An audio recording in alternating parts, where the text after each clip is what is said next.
if you locked into a position and you kept ramping up your nervous system, all of that force is still getting generated and it's funneling, but it's accumulating into the white connective tissue. And one of my colleagues, Dr. Spina, always says, force is the language of cells. Okay, well, now guess what? We're putting force into that tissue, and now that tissue is going to start to get stimulated to adapt.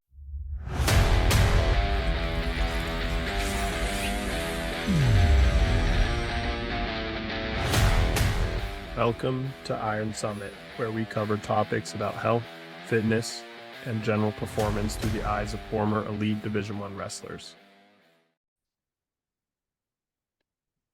There we go. All right. Today we have John Quint. John, I don't even know exactly how to introduce you in a way that's going to do it justice. So I will just say one of the smartest people I know in the world of training, rehab, neuromuscular coordination, soft tissue, joint health, really anything related to that. I've been working with John on my pec rehab, which, 8 weeks out of pec repair, I'm already lifting some light weights. So I think that kind of, certainly in my experience, it speaks for itself.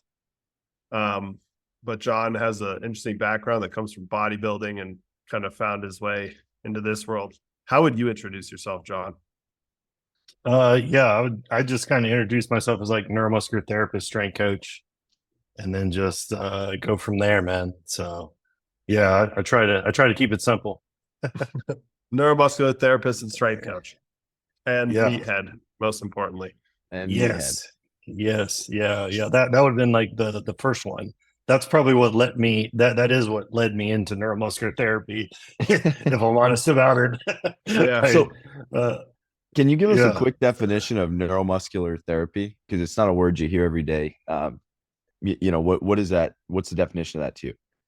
Yeah, so neuromuscular therapy. So essentially, I'll just kind of I'm a manual therapist, so I treat people. I'm here in Columbus, Ohio. We have the American Institute of Alternative Medicine.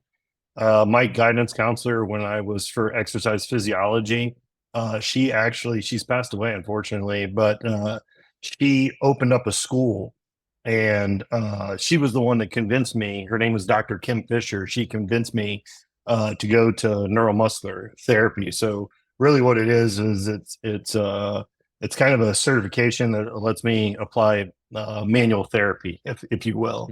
Right. So so that's kind of how I got into it. And how did bodybuilding take you into this? Yeah, so that's a good question. So my background, or my degree, was in exercise physiology. And when I was a sophomore in college, I played football my freshman year, but I kind of liked training more than playing football. And then, right. And so it's like, and they kept changing my position. So like, because I was getting bigger. When I went to school, I was only 17. My birthday's in September. So I was only 17 years old. So kind of like I hadn't really even hit my prime yet. And I was really, I was doing a lot of training on my own.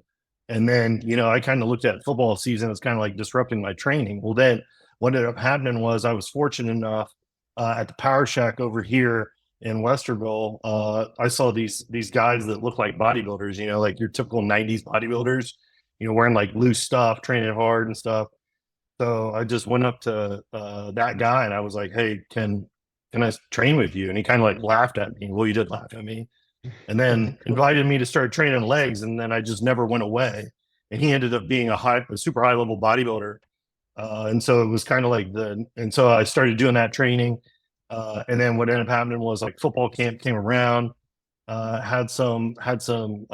got into some physical altercations, let's say, at camp. My mom came up, they wanted me to kind of take a weekend off of camp. And then I told my mom, I'm like, hey, I want to do this bodybuilding thing. And she was like, okay, because I thought I could win the Mr. Ohio.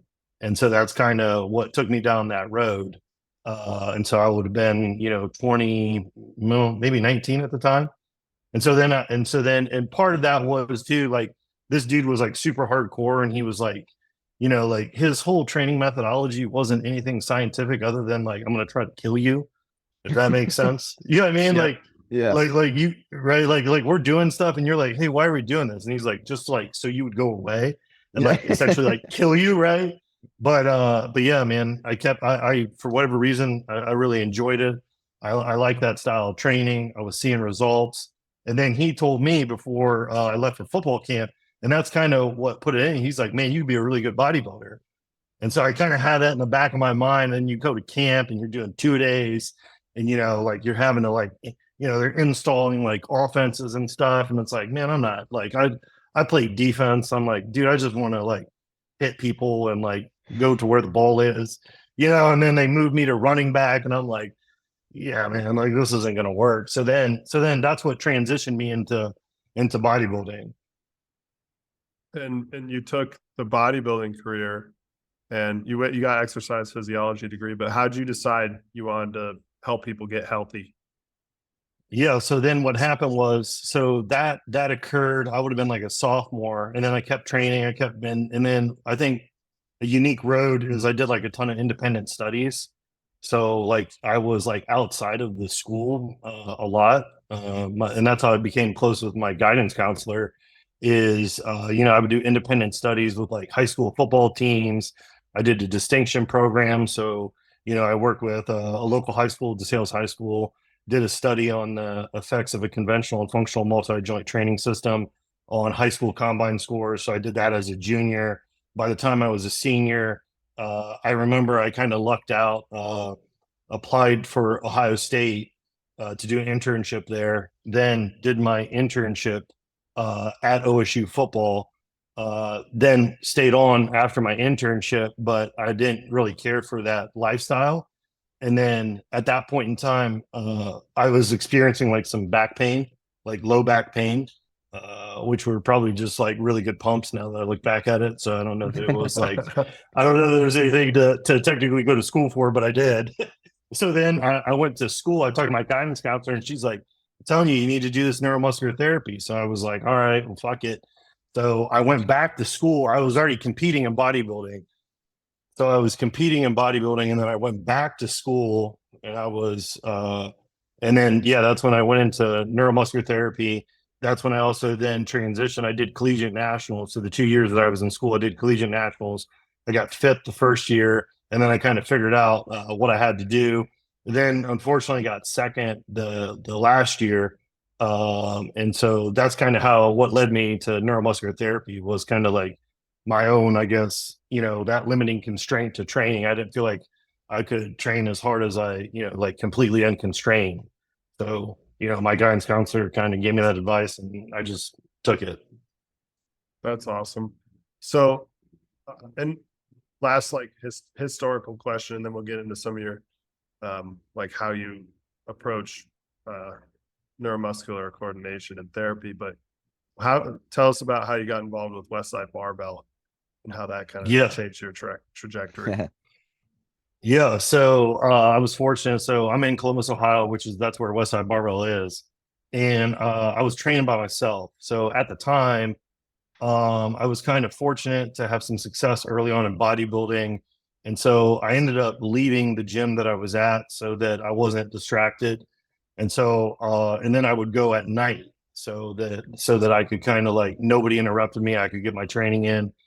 And I was just doing my own training. I told you a story the other day, and we had like I carry in bench presses where there's no lip. You can just like unrack it yourself. And so I like him. I love him. And so what ended up happening was I was training by myself. Normally, I did a lot of incline press, a lot of 30-degree incline press and so I transitioned into a flat press, which if you're transitioning from 30-degree incline to a flat press, like the flat press feels like you're doing a partial rep. You're like super strong. So I essentially, I had 4 or 5 on the bar, and I was doing like a 4-second eccentric, 1 second pause, and then just explosive reps. And this dude comes up to me, and his chest was like to this day, still the most physically developed chest ever. And he just is like, how much can you bench press? And I was like, well, I don't know. And I just told him how like I don't go over 405 because I'm doing this for bodybuilding. And he was like, kind of looked at me puzzled, like, you don't know how much you can bench press? And I'm like, no. And like, I don't really care either.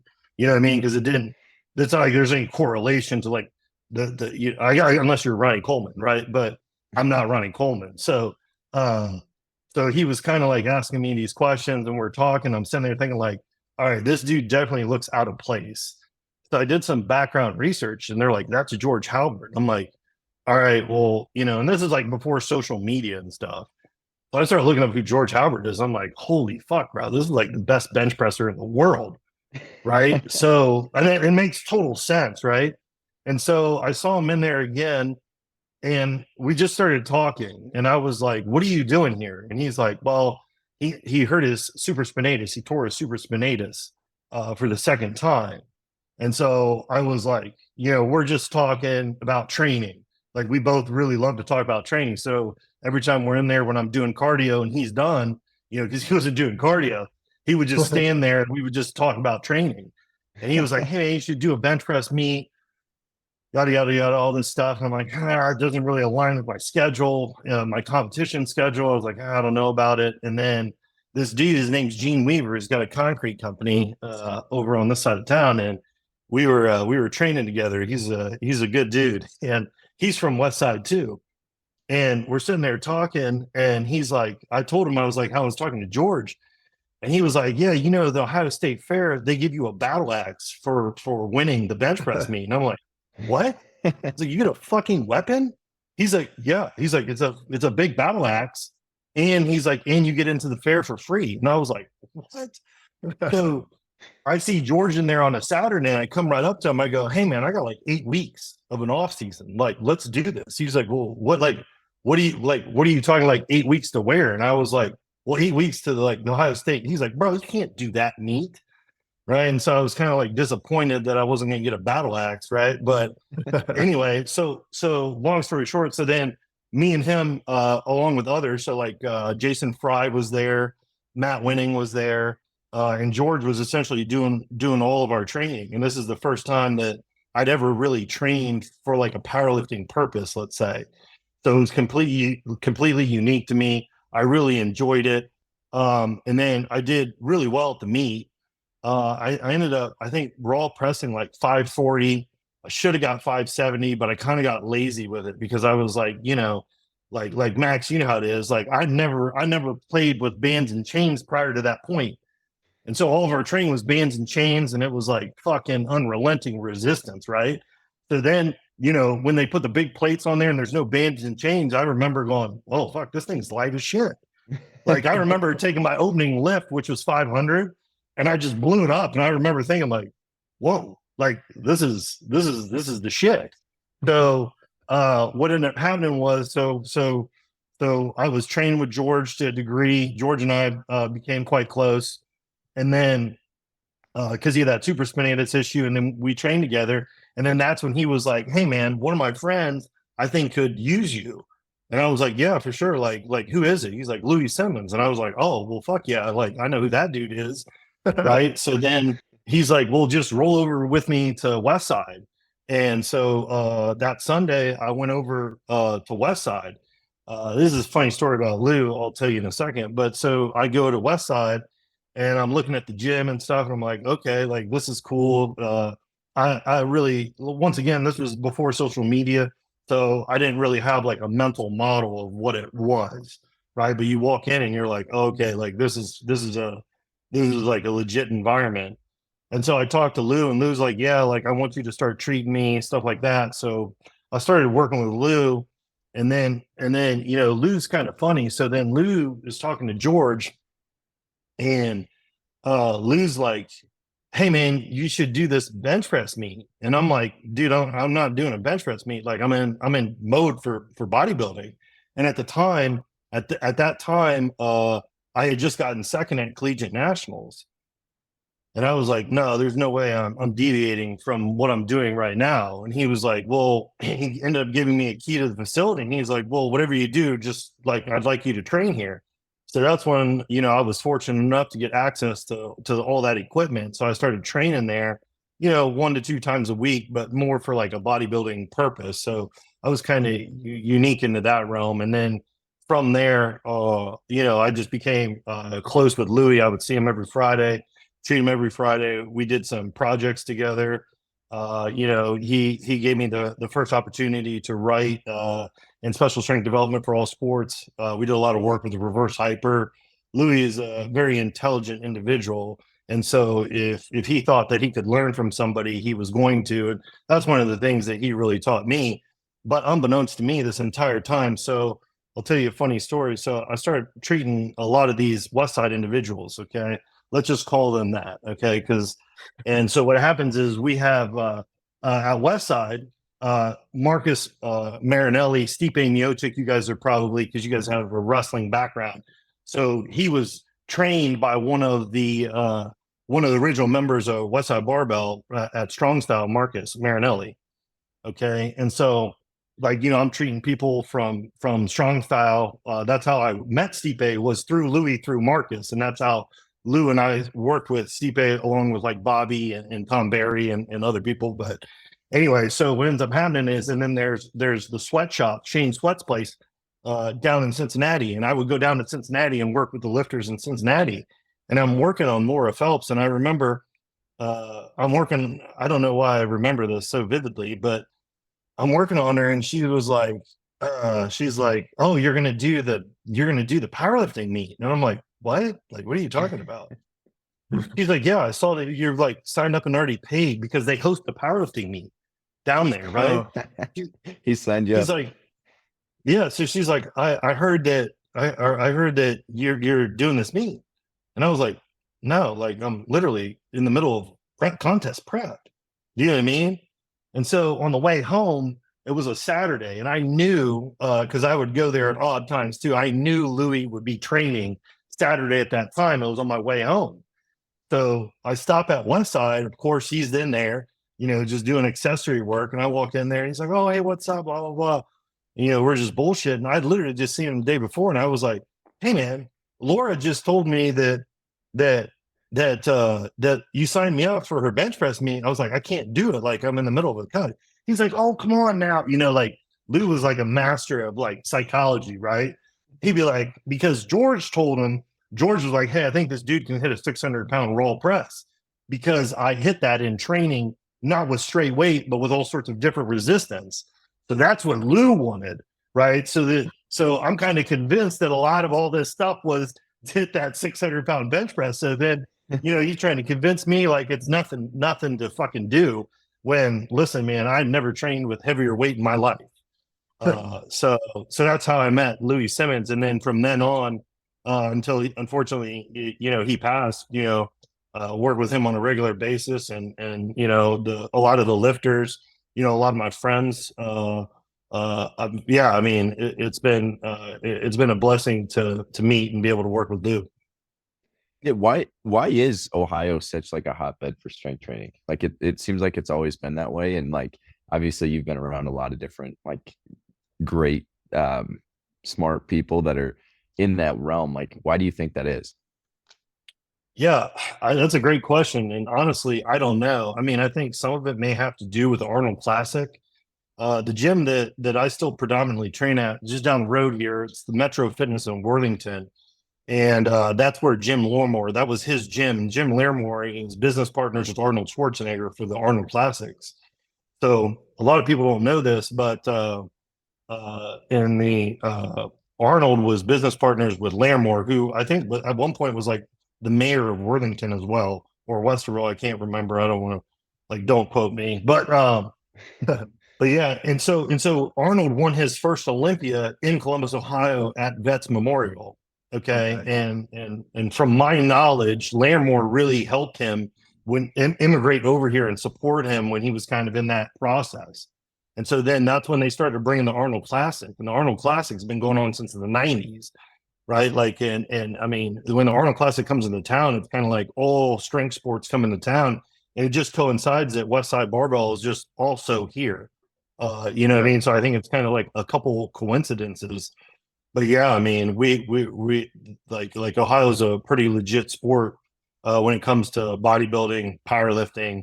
The other thing too is I'm gonna butcher. I can't really enunciate Russian names, but Valesky hit his all-time world record here as well. The Soviet super heavyweight. And that barbell, believe it or not, I can take a picture and show it to you, although it's nothing exciting. But that barbell is still loaded at the gym that I train at with the plaque and all that shit. That's cool. So it's Oh, kind of cool. like, yeah. So to answer your question, I have no idea, but you know, maybe because there's nothing else to do other than train against some heavy resistance here. That's awesome. So getting into, I think a great way to start, like getting into what you do is kind of everyone knows you can train and adapt muscle tissue, or I hope our listeners know that. But the old school train of thought is you can't do that with soft tissue.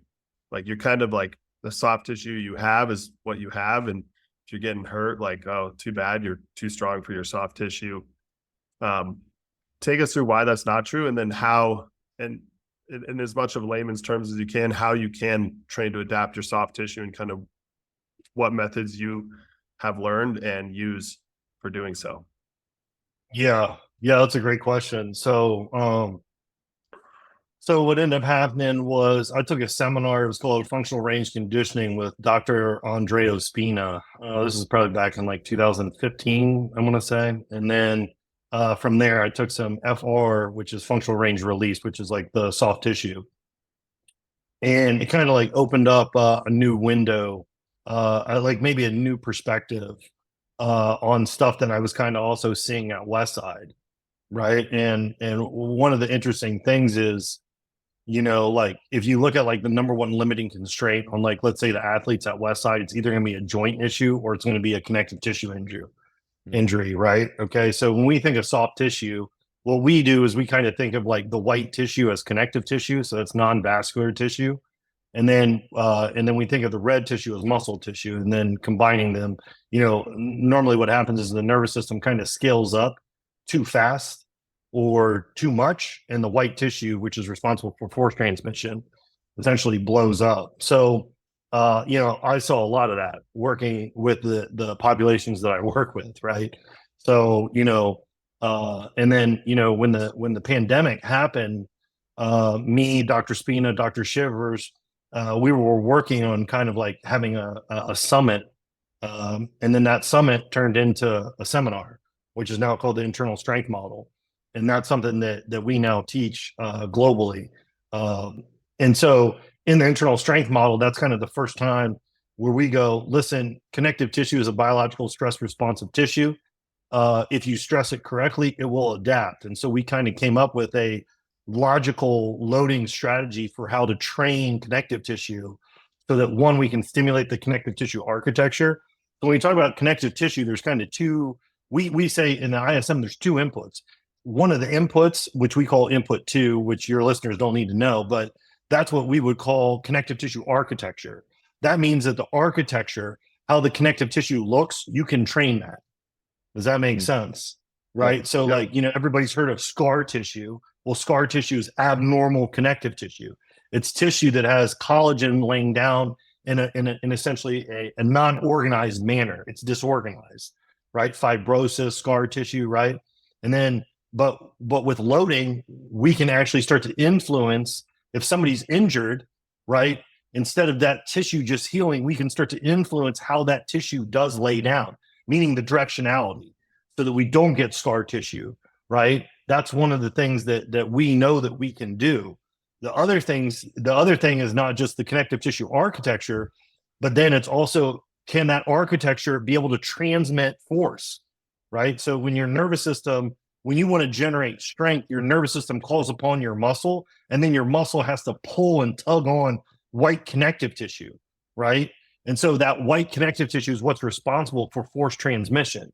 So the other thing that we do is we start to think about not just connective tissue architecture and building redundancy in that, meaning we want to make sure that we have normal connective tissue, but then also starting to build its ability to transmit force. And And so that's what one of the things that we teach, right, is essentially how you can assess as a practitioner, how you can assess normal connective tissue. So normal connective tissue, when it goes to length, behaves in a one-to-one ratio of length to tension, right? So in abnormal scenarios, you don't have that one-to-one length tension ratio. You may have 1 unit of length cause you 5 units of tension, right? And this is why we see, this is one of the many reasons why we see all this connective tissue blowing up, right? Because there's a penalty for lengthening. Why? Because the connective tissue is abnormal. And you may not know you have abnormal connective tissue, unfortunately, until it yields. So, and then there's really good literature out there too that's coming out. Dr. Keith Barr, Dr. Michael Cager, that's really showing lab-based evidence, so science-based evidence that connective tissue can actually start to, like, we can actually, I guess an easy word would be hypertrophy connective tissue. So how would you, like, let's say you're talking to an athlete, how would you have an athlete keep their tissue healthy, maintain it, maybe, grow your soft tissue so that you don't have these issues once you're, it's the biggest moment and all the forces on top of it? Yeah, for sure. That's a great question. So what you would do is you would do tissue specific training. That's what we call tissue specific training for sport. So what you see right now, the paradigms that you see now is a neurological paradigm where strength coaches are really good at scaling up neurology to the point where it's blowing up connective tissue. You can just look at like the NFL, right? Every year, these guys are, you got hamstrings popping like popcorn at training camp, right? So you got nervous systems that can output and hamstrings that can't transmit that force, right? So what we would do, right, is we would say, listen, the hamstring is a tissue that we believe is susceptible to injury. So what we would do is we have what's called a length loading progression.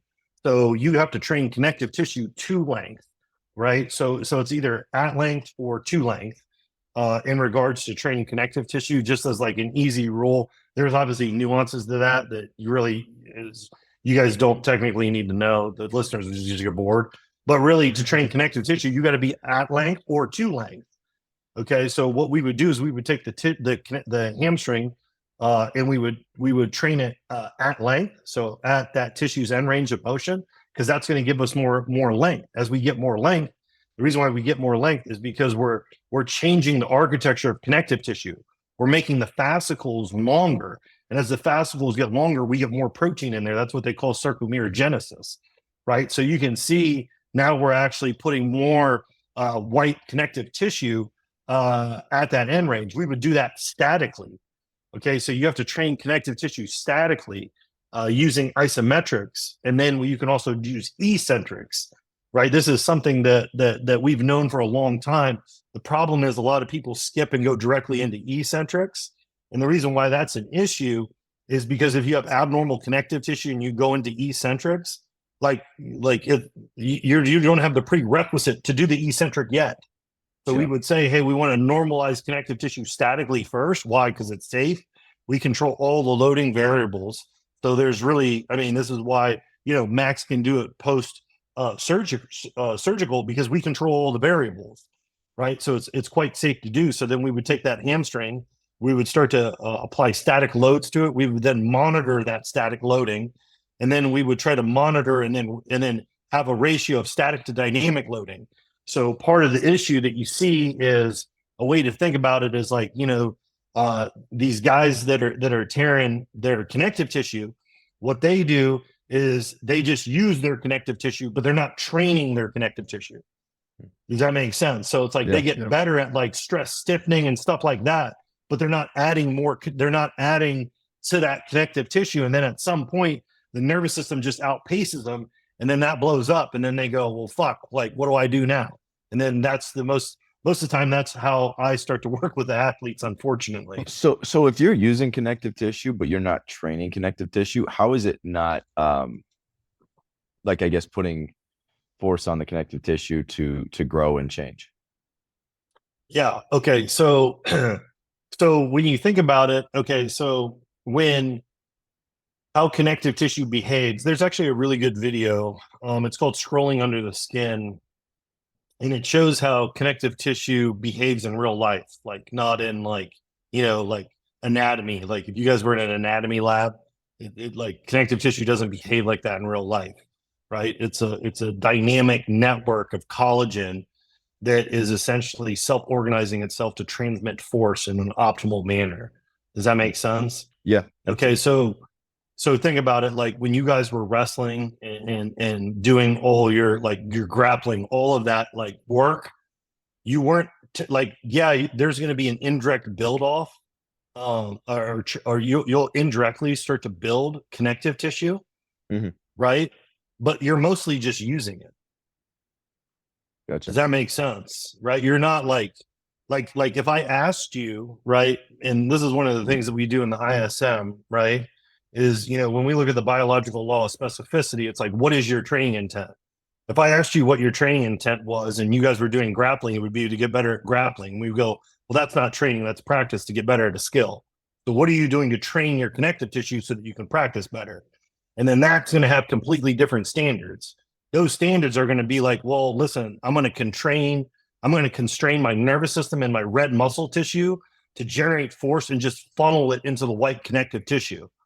That's what happens when you do an isometric, right? If you think about doing an isometric, right? You know, you're like all of the connective tissue, right? Normally what happens, you know, if you do a bicep curl, right? The force is getting is you're moving something in the external world and force is transmitting to make that movement happen. If you locked into a position and you kept ramping up your nervous system, all of that force is still getting generated and it's funneling, but it's accumulating into the white connective tissue. And you know, one of my colleagues, Dr. Spina, always says, force is the language of cells. Okay, well, now guess what? We're putting force into that tissue, and now that tissue is going to start to get stimulated to adapt. Okay. Yeah. And then if I asked you what that training intent was, you would go, I'm trying to build the connective tissue architecture up in my bicep tendon so that if I get armbar, it doesn't blow up on me. So when Gotcha. people are training, they're training their soft tissue a little bit, just not nearly as much or as efficiently as they could be if they were using soft tissue specific training, like targeted isometrics and eccentric movements. And then is it safe to say, John, that the isometrics really help train at length and the eccentrics are training to length? Or is it both? And because I know, and working with you, we've done isometrics at different lengths as well. So like very shortened isometrics for my chest. That's where we started at, to progressing to at length isometrics and then adding eccentrics. So kind of take us through like, what's the progression there? And then what's the progression post acute injury? And then what is something that's good for like general maintenance and keeping your soft tissue healthy? Yeah. Okay. Yeah. Those are a lot of good questions. So I'll kind of give your listeners this. I threw a lot at you there. Yeah. No, you're good. No, you're good. So if you think about like max effort training, right? Okay. Like what I mean by max effort training is you're just going in and you're just taking a training max, right? And that, like, if you look at that and you look at exercise science and you look at what Dr. Zatsiorsky says in the Science and Practice of Strength Training, right? He would say you're training your nervous system. Does that make sense?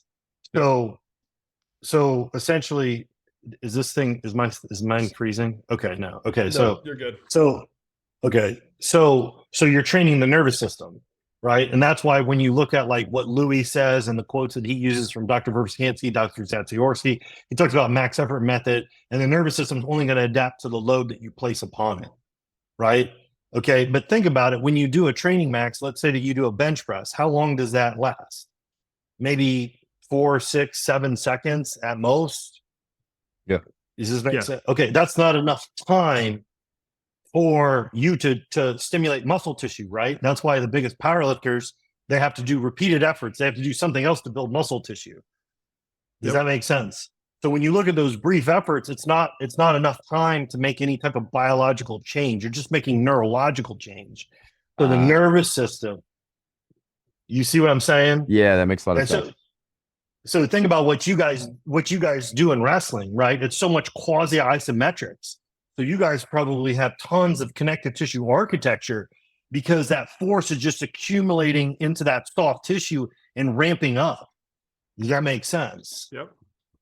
right? Okay. And so because we know stuff like this, and then we know the limiting constraints, which is going to be connective tissue, we go, okay, well, listen, because Louis and Westside showed us how to train the neurology, so we know how to infinitely scale this thing up. We now got to go into training connective tissue. So to try to get back to your other question on training connective tissue, right?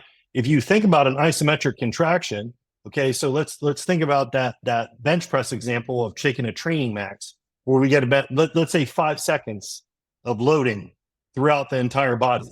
Okay, that's not enough loading to stimulate the connective tissue on the backside of your tricep tendon. Right. Does that make sense? Yeah. Okay, so you're going to have to do something to stimulate that, right? That's why one of the things that you saw at Westside Barbell that they would do is they would use band works, and they would do high volume band training. Well, the band training at the end is an overspeed eccentric catch. Okay, and they're doing it for hundreds of reps. Okay, so now we got long duration, right? So I always tell people, if you're really good at knowing how to train the nervous system, just forget everything and do the exact opposite. And you can train connective tissue, which is why it doesn't get trained, because you get a lot of these high, fast twitch guys. I see a lot of them, right? They don't want to train it until they get injured. And then they go, okay, well, I have to train it. Okay, but what you can see happening with those, so if we get back to the isometrics, you can do an isometric at any tissue length that you want. Okay, does that make sense? And the more that you go to length, so connective tissue doesn't really get stimulated when we go into a regressive shortened position. It gets stimulated when we go to length, because you're pulling on more of the fabric of that collagen network. It's getting pulled, right?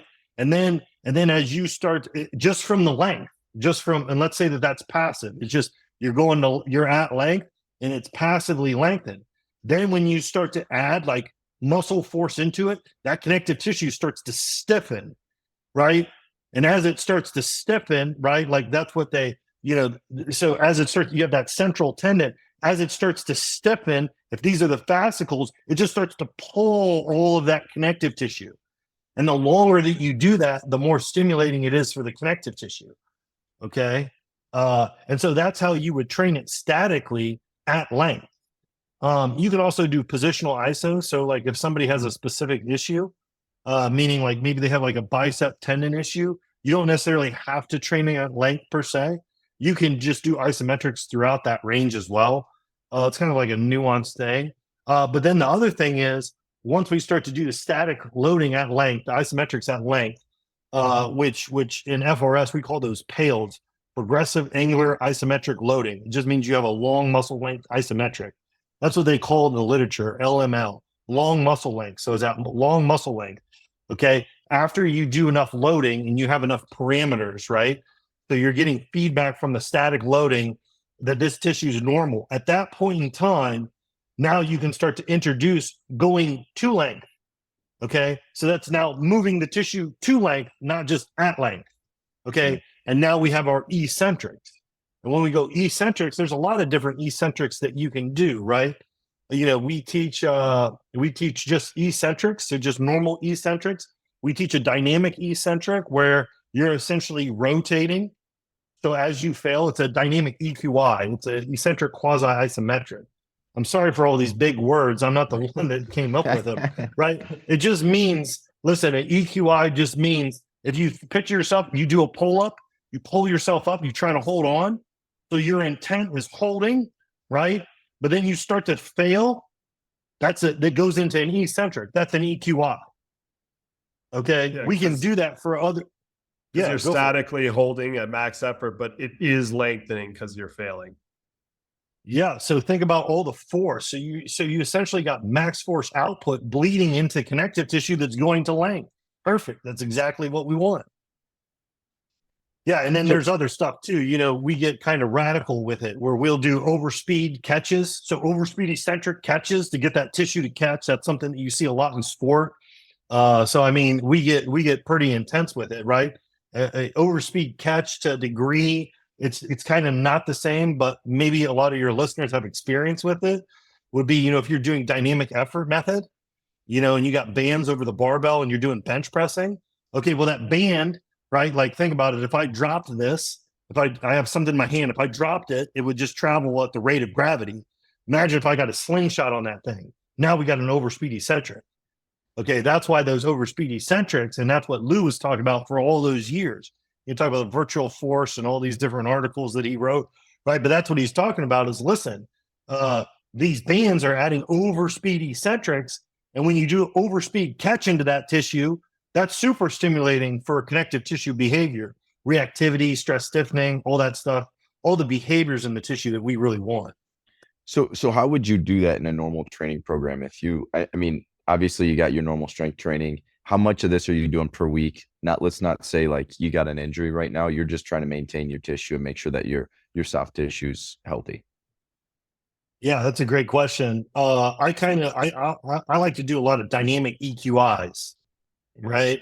Which that's where, Max and I were kind of talking about this. I'll give an example for the triceps. And then you can see how this can be done. Or Max, why don't you take them through the bench press that you're doing? Yeah. So as like to start out a lot of the strength, we're doing a lot of stuff right now, but the EQI I'm doing is I put a couple bands on a bamboo bar.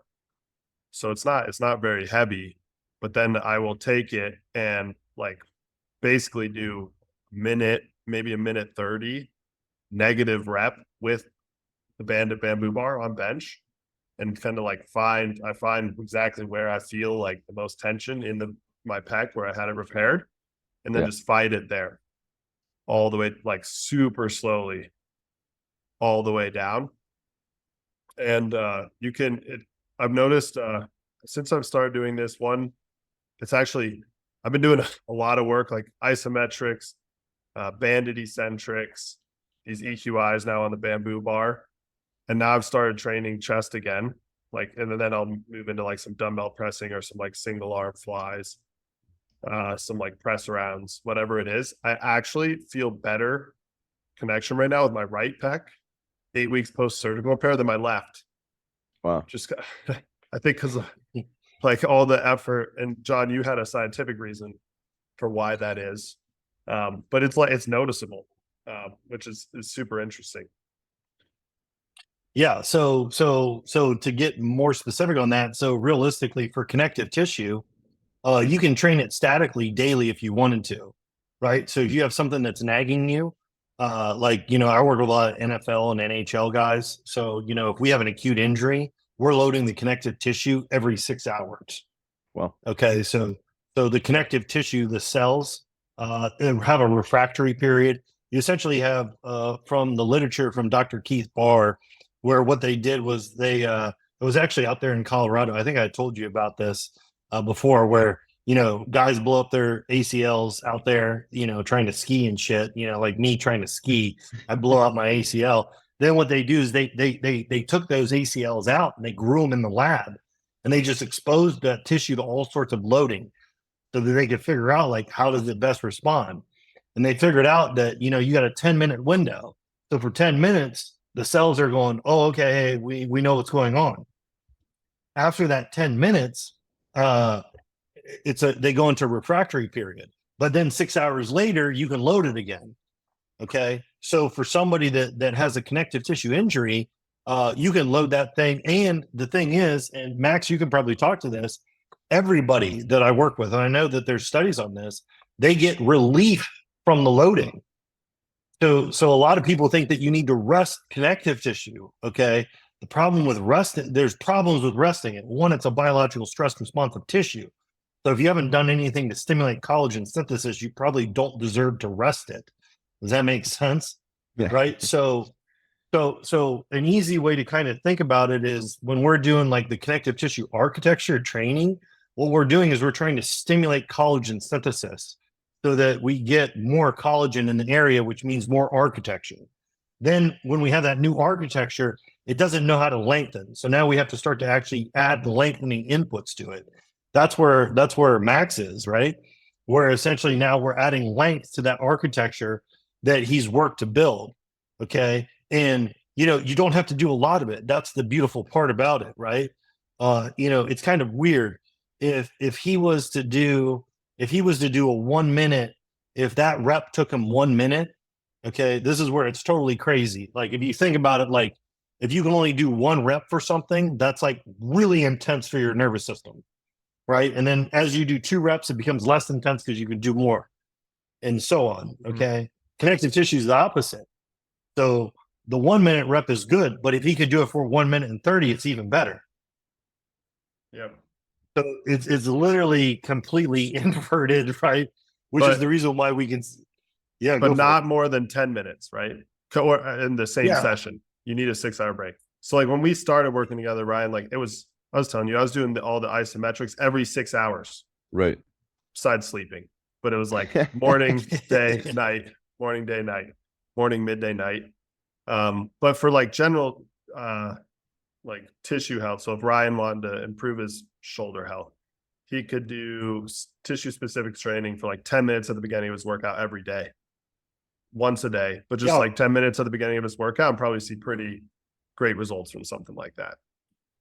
Yeah, or even less than that. Like I would just like, you know, you're doing those dynamic EQIs and you're just doing like 1 or 2 sets, even just 1 or 2 sets like that, right? Like Wow. like 10 minutes, right? You just need to like, yeah, you don't need to even dedicate 10 minutes to it per se. I mean, I know I don't, you know, listen, and I know it's inevitable.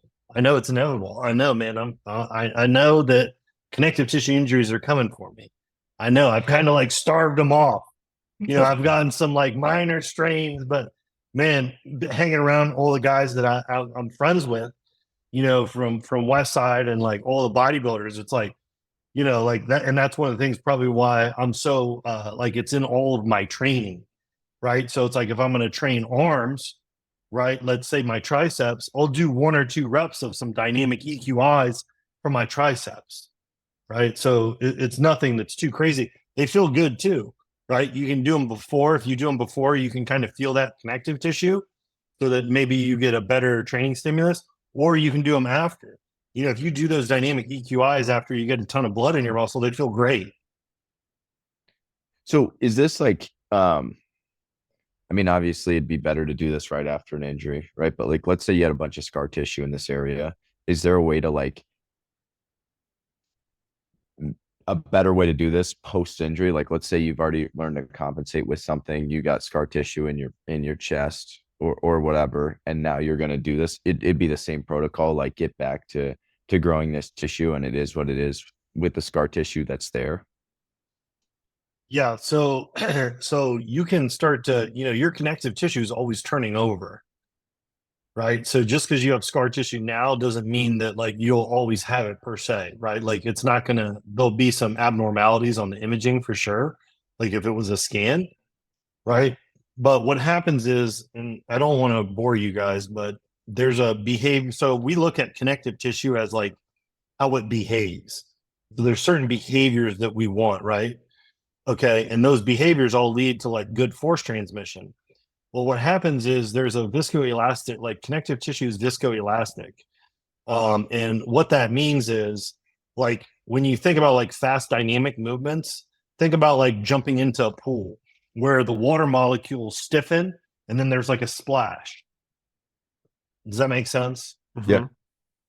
Okay, so when you have abnormal connective tissue, what happens is the stronger fibers, they essentially don't let force bleed into that area that's injured. That's why you continue to have scar tissue even though you're loading.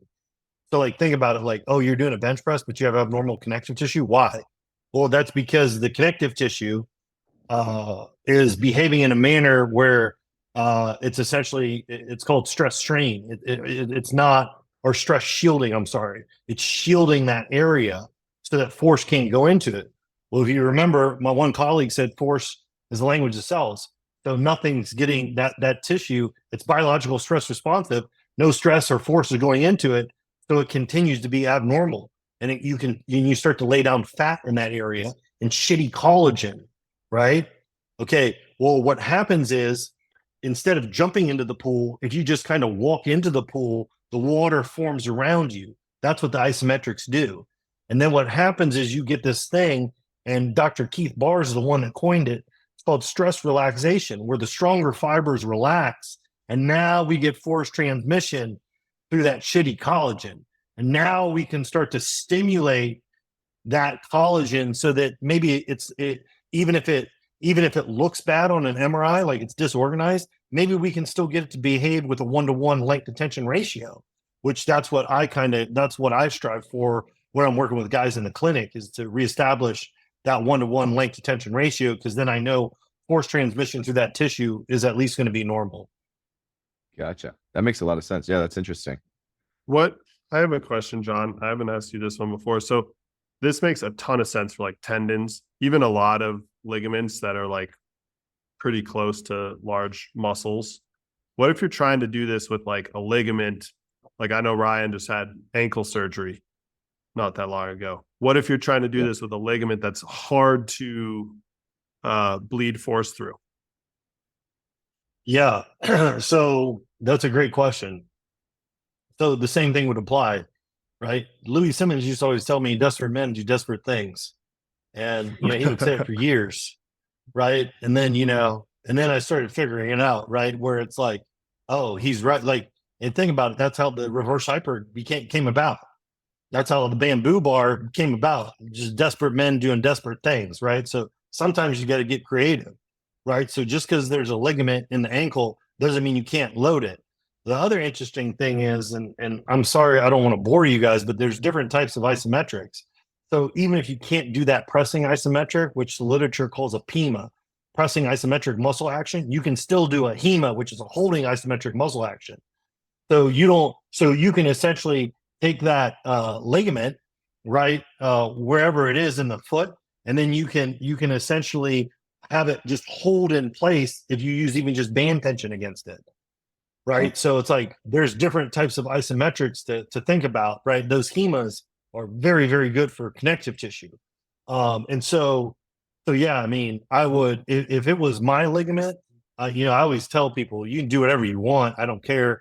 Free country, it's America, right? So I don't care what you do. People think I take offense to it. I really don't care. You want a second opinion? Get it. You want a third one? It doesn't bother me whatsoever. But what I would be doing is I would be loading that. If that makes sense, right? Which unfortunately is kind of crazy advice. Like I said, a lot of people come to me and they're like, well, I haven't been doing anything with this. Well, I mean, like we're like this is a huge issue. It's like we had a guest on the podcast a couple episodes ago. Same thing. We talked about like movement is like the key to healing, and just like even I had this conversation yesterday with a member at our gym. I was showing him like knees over toes, like to help grow his quads for like and how to elevate your heel to make that a little easier for like a goblet squat. He's like, well, I heard that was bad to do because it can mess up your knees and it hurts my knees when I do it. I was like, that's why you should be doing it. Like, you should load that. You shouldn't. Yeah. Look, listen, man, like, working with Louis for all those years, specifically with the reverse hyper, I can't tell you how many people are like, this is the most dangerous piece of equipment and it's not. Like, it's like if you don't have the prerequisites to do it, yeah, you probably shouldn't do it, but that goes for every piece of equipment. Or exercise movement ever. Yeah. Yeah. I mean, that's just the basic, that it's common sense that unfortunately isn't common. Right. But people would say the same thing, like, oh, this reverse hyper is really dangerous. Well, like, listen, like, what's also dangerous is not training your spine. Yeah. So, right. The other thing that you got me thinking, I know Max was taking a bunch this when he got injured, but collagen seems a lot more important than like we make it out to be. Because I feel like collagen seems like it's always, and I heard that a lot in college. Like we definitely had nutritionists that started pushing collagen on us, and I don't know if it was placebo or not, but I felt like when I was taking collagen regularly, like my knees felt a lot better, my tendons, ligaments, everything felt a lot better. But so do you think that's like super important, especially if you're constantly, beating up your body to have more regular collagen in your diet, however you're going to get that? Yeah. So, like, firstly, I'm not a nutritionist by any stretch of the imagination, but I will say that there was an interesting case study that they did, that once again, Dr. Keith Barr did, on a professional basketball player and then also a professional rugby player, returned to, and the basketball player was playing with a tendinopathy. So for anybody that knows that, essentially, like, that's abnormal connective tissue in the tendon. And the same thing with the football player. They added in isometrics, but he had them take 15 grams of collagen. And both of those athletes, through MRI imaging, like essentially normalize that tissue, right? So what I take from that is, listen, I'm going to take it, right? Like I Yeah. don't, Dr. Zatsky Orsi writes a lot about how he says that, research is always like what we're doing and what works. Like that has to happen first, and then research comes. So research is always going to be behind, right? So Yes. these people that are waiting for, all of this evidence-based stuff, like I get it to a degree, but at the same time, everybody at Westside, there was kind of a thing where it's like, let's try it first and then figure out why it works secondly, right? We don't, once again, desperate men do desperate things, right? So it's the same thing. So it's like, like I'm going to take the collagen just because, and I take collagen myself. I think I only do like 20 grams a day. I know Max is doing enough for both of us combined, plus a small family. I'm down to your levels, John. It You're was not like okay. 150 grams anymore? yeah. I started at 150. Yeah.